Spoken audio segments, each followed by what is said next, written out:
ഈ കണ്ട video India Bangladesh ബോർഡറിൽ ഉണ്ടാകുന്ന ചില പ്രശ്നങ്ങളുടെ തുടർച്ചയാണ്. നമ്മൾ നേരത്തെ ഒരു വീഡിയോ ചെയ്തിരുന്നു. ആ വീഡിയോയിൽ നമ്മൾ പറഞ്ഞിരുന്നത് എന്ന് പറഞ്ഞു കഴിഞ്ഞാൽ നമ്മളുടെ ഫെൻസിങ് കെട്ടാനായിട്ട്, അതായത് അതിർത്തിയിൽ നമ്മൾ വേലി കെട്ടാൻ ചെല്ലുന്ന BSFൻ്റെ ഉദ്യോഗസ്ഥരെയും മറ്റ് ഈ പറയുന്ന ബോർഡർ നിർമ്മിക്കുന്നതിന് ചുമതലപ്പെട്ട ഉദ്യോഗസ്ഥരെയും തടയുന്ന ബംഗ്ലാദേശികളെയാണ്.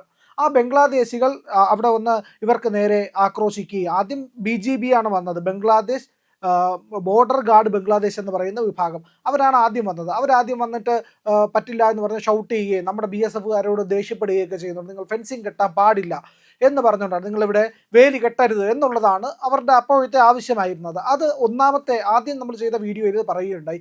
പിന്നീട് ഇവർ വീണ്ടും ഈ ബംഗ്ലാദേശി ബോർഡർ ഗാർഡ്സ് മാത്രമല്ല, അവിടുത്തെ നാട്ടുകാരും കൂടി BSFനെ എതിർക്കാൻ വേണ്ടി വരികയാണ്.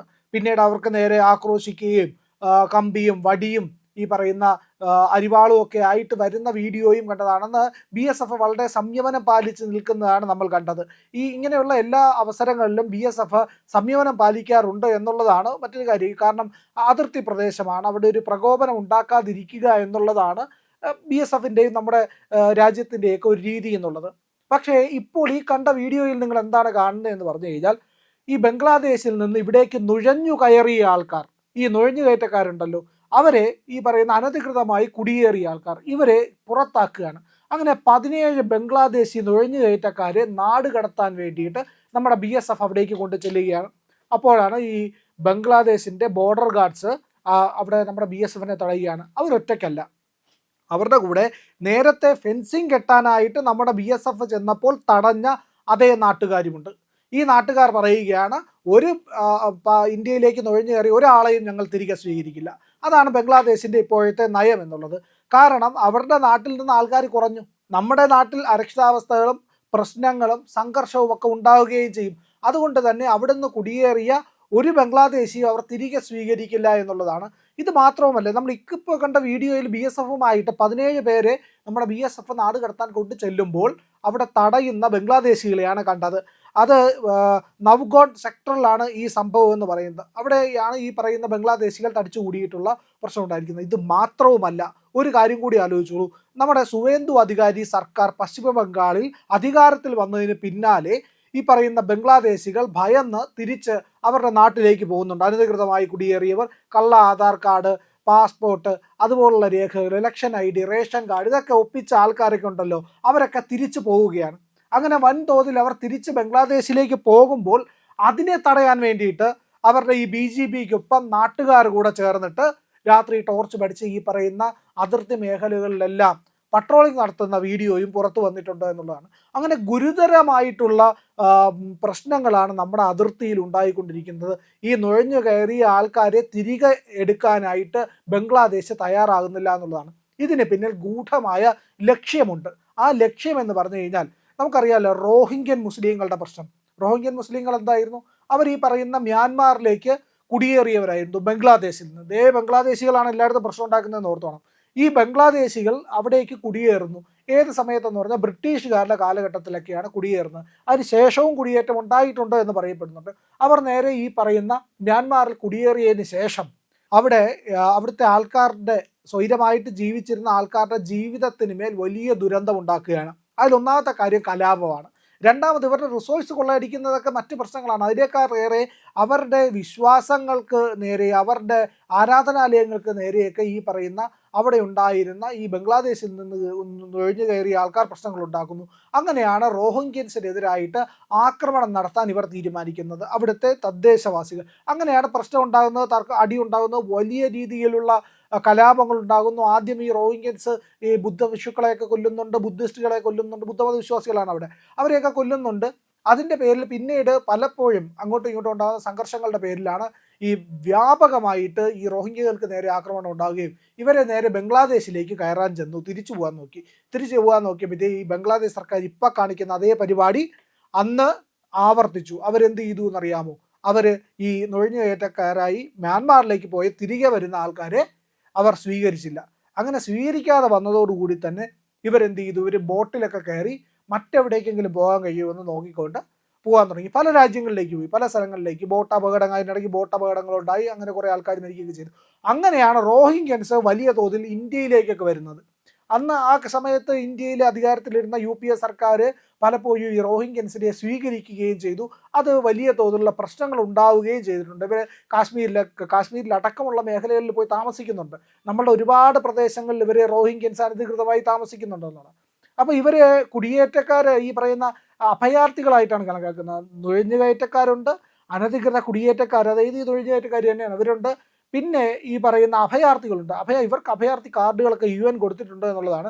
അത് ഏർപ്പാടായി കൊടുത്തതും ഈ പറയുന്ന UPA സർക്കാരിൻ്റെ കാലത്തും അതുപോലെ തന്നെ പലയിടത്തായിട്ടുള്ള ഈ തൃണമൂൽ സർക്കാരിനെ പോലുള്ളവരും CPM ഒക്കെ ഭരിച്ചിരുന്ന ബംഗാളിലെയൊക്കെ സംഭവങ്ങൾ പോലെയാണ് ഉള്ളവരാണ് ഇവർക്ക് ഈ കാർഡൊക്കെ വാങ്ങിച്ചു കൊടുത്തത് എന്നുള്ളതാണ്. ഏതായാലും അവർ ഇന്ന് വലിയ പ്രശ്നങ്ങൾ നമുക്ക് ഉണ്ടാക്കുന്നുണ്ട് എന്നുള്ളത് വാസ്തവമാണ്. അത് മാത്രവുമല്ല, അവർ താമസിക്കുന്ന ഇടങ്ങളിൽ ഇവർ ഇപ്പോൾ അവകാശം ചോദിക്കുന്നുണ്ട്. ഞങ്ങൾക്ക് ആ അവകാശം വേണം, ഈ അവകാശം വേണമെന്നൊക്കെ. അങ്ങനെ കോടതിയെ സമീപിക്കുമ്പോൾ കോടതി വരെ പറഞ്ഞിട്ടുണ്ട്, ഞങ്ങളുടെ രാജ്യത്ത് അഭയാർത്ഥികളായിട്ടാണ് അവർ വന്നത്, ഞങ്ങളുടെ രാജ്യത്ത് ഏറ്റവും ദരിദ്രരുണ്ടല്ലോ, അവർക്ക് കൊടുത്തതിന് ശേഷമേ ഇവരെ പരിഗണിക്കാൻ കഴിയുകയുള്ളൂ എന്ന് കോടതിയും പറഞ്ഞിട്ടുണ്ട്. അപ്പോൾ ഇങ്ങനെ വലിയ പ്രശ്നങ്ങൾ ഈ റോഹിംഗ്യൻസ് ഉണ്ടാക്കുന്നുണ്ട്. അങ്ങനെ അതുപോലുള്ള ഒരു പ്രശ്നം ഉണ്ടാക്കുക, ഇല്ലെങ്കിൽ ഇന്ത്യക്കകത്ത് വീണ്ടും സംഘർഷങ്ങളും പ്രശ്നങ്ങളും ഉണ്ടാക്കുക എന്നുള്ളതാണ് ഇപ്പോൾ ബംഗ്ലാദേശ് എടുക്കുന്ന നിലപാട്. അതുകൊണ്ടാണ് അവരുടെ രാജ്യത്ത് നിന്ന് ഇവിടേക്ക് കുടിയേറിയ നുഴഞ്ഞുകയറ്റക്കാരെ തിരികെ സ്വീകരിക്കാതിരിക്കുന്നത് എന്നുള്ളതാണ്. അപ്പോൾ നമ്മൾ എന്താണ് ചെയ്യുന്നത്? നമ്മളിപ്പോൾ ഫെൻസിങ് കെട്ടിക്കൊണ്ടിരിക്കുകയാണ്. ഏതാണ്ട് പൂർണ്ണമാകാറായി. നമ്മുടെ ഇനി വളരെ കുറച്ച് മേഖലകളിൽ മാത്രം 300-400 കിലോമീറ്റർ ദൂരത്തിൽ മാത്രമാണ് തുറന്നു കിടന്നത്. അവിടെയൊക്കെ പ്രവർത്തനങ്ങൾ ആരംഭിക്കുന്നുണ്ട്. നിങ്ങൾ ഈ വീഡിയോ ഒന്ന് കണ്ടു നോക്കൂ.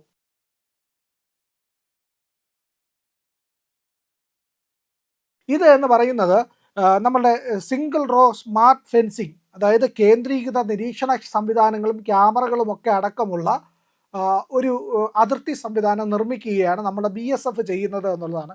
ഈ അതിർത്തികളുടെ പ്രത്യേകത എന്ന് പറഞ്ഞു കഴിഞ്ഞാൽ അത് സിംഗിൾ റോ ആണ്. സാധാരണഗതിയിൽ എന്ന് പറഞ്ഞു കഴിഞ്ഞാൽ ഒരു വലിയ ഫെൻസിങ് വരും. ആ ഫെൻസിങ്ങിന് ഇപ്പുറത്തായിട്ട് ഒരു ഗ്യാപ്പ് ഉണ്ടാവും. അത് കഴിഞ്ഞ് വീണ്ടും വലിയ ഫെൻസിങ് വരും. അപ്പോൾ രണ്ട് വശത്തേക്കും കടക്കാൻ കഴിയാത്ത രീതിയിൽ, ഒരു തരത്തിലും നുഴഞ്ഞു കയറാനോ ഇത് കമ്പി മുറിച്ച് കടക്കാനോ ഒന്നും കഴിയാത്ത രീതിയിലാണ് ഇത് നിർമ്മിക്കുക. അഥവാ രണ്ടെണ്ണമൊക്കെ മുറിച്ച് 2 റോ ഫെൻസിങ് മുറിച്ച് കടക്കുമ്പോഴേക്കും അവിടെ BSFകാർ എത്തും എന്നുള്ളതാണ്. അപ്പോൾ ഈ സിംഗിൾ റോ ഫെൻസിങ് ആണ് ഇപ്പോൾ നിർമ്മിക്കുന്നത്. അത് ആദ്യ പടി എന്നോണമാണ്. ഇതിന് ശേഷമായിരിക്കും 2 ഡബിൾ റോയുടെ അത് പിന്നീട് വരിക എന്നുള്ളത്. അപ്പോൾ ഒരാൾക്കും ഇങ്ങോട്ട് കടക്കാൻ കഴിയില്ല. എന്നിട്ട് ഈ സ്മാർട്ട് ഫെൻസിങ്ങിൻ്റെ പ്രത്യേകതകൾ എന്ന് പറഞ്ഞു കഴിഞ്ഞാൽ അവിടെ നിരീക്ഷണ സംവിധാനങ്ങൾ കൃത്യമായിട്ട് പ്രവർത്തിക്കും. AI സാങ്കേതിക വിദ്യകൾ അടക്കമുള്ളവ, ക്യാമറകൾ അടക്കം വെച്ചുകൊണ്ടാണ് ഇത് പ്രവർത്തിക്കുന്നത്.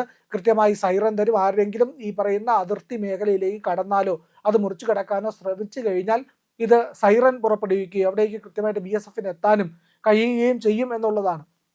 അപ്പോൾ നമ്മൾ ഈ അതിർത്തി നിർമ്മിക്കണമെന്ന് പറഞ്ഞപ്പോൾ മമതാ ബാനർജി എന്തിനാണ് ഇത്രയും ബഹളം വെച്ചത് എന്നതിൻ്റെ ഒരു കാരണം മനസ്സിലായല്ലോ.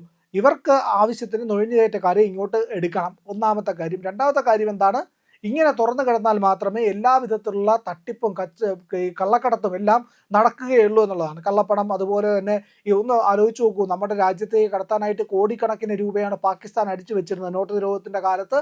അതെല്ലാം തന്നെ പാഴായി പോയി എന്നുള്ളതാണ്. ഇങ്ങനെ തുറന്നു കിടക്കുന്ന കുറേ അതിർത്തി മേഖലകളുണ്ടെങ്കിൽ അവിടേക്ക് കൊണ്ടുവന്നിട്ട് കടത്താമല്ലോ. പാകിസ്ഥാന് ബംഗ്ലാദേശിലേക്ക് ഈ വസ്തുക്കൾ എത്തിക്കാനായിട്ട് വലിയ ബുദ്ധിമുട്ടൊന്നും ഉണ്ടാകില്ല. കാരണം ഈ പറയുന്ന ജിഹാദികൾ രണ്ടിടത്തുമുണ്ട്. അവർക്ക് ഇന്ത്യയെ നശിപ്പിക്കുക എന്നുള്ളതാണ് ലക്ഷ്യം. അങ്ങനെ ഇന്ത്യയെ തകർത്ത് തരിപ്പണമാക്കാൻ വേണ്ടിയിട്ടുള്ള ശ്രമങ്ങൾ നടത്തുന്നുണ്ട്. അതിൻ്റെ അവസാന പടിയാണ് നമ്മൾ കണ്ട ആദ്യത്തെ വീഡിയോയിലുള്ളത്. കാരണം ഈ ബംഗ്ലാദേശികളെ തിരിച്ചെടുക്കാതിരിക്കാൻ വേണ്ടി ബംഗ്ലാദേശ് ശ്രമിച്ചുകൊണ്ടിരിക്കുന്നു. പക്ഷേ നമ്മൾ അത് നടപ്പില്ല എന്ന് പറയുന്നുണ്ട്. നിങ്ങളുടെ പൗരന്മാരെ നിങ്ങൾ തന്നെ സ്വീകരിക്കണം, അവർക്ക് സ്വീകരിക്കില്ല എന്ന് പറയാതിരിക്കാൻ കഴിയില്ല. അതുകൊണ്ടാണ് നിയമവിരുദ്ധമായി പ്രദേശവാസികളെ കൊണ്ട് പ്രശ്നമുണ്ടാക്കിച്ച് BSFനെ ആക്രമിക്കാനും ഇല്ലെങ്കിൽ അവരെ തടയാനുമൊക്കെ ഈ BGB എന്ന് പറയുന്ന ബംഗ്ലാദേശ് ബോർഡർ ഗാർഡ്സ് ഉണ്ടല്ലോ, അവരെക്കാൾ സാധാരണക്കാരായ ആൾക്കാർ ഉപയോഗിക്കുന്നതിന് കാരണം ഇതാണ്. ഏതായാലും ആദ്യമൊക്കെ BSF മയത്തിലും മര്യാദയ്ക്കുമായിരിക്കും പെരുമാറുന്നത്.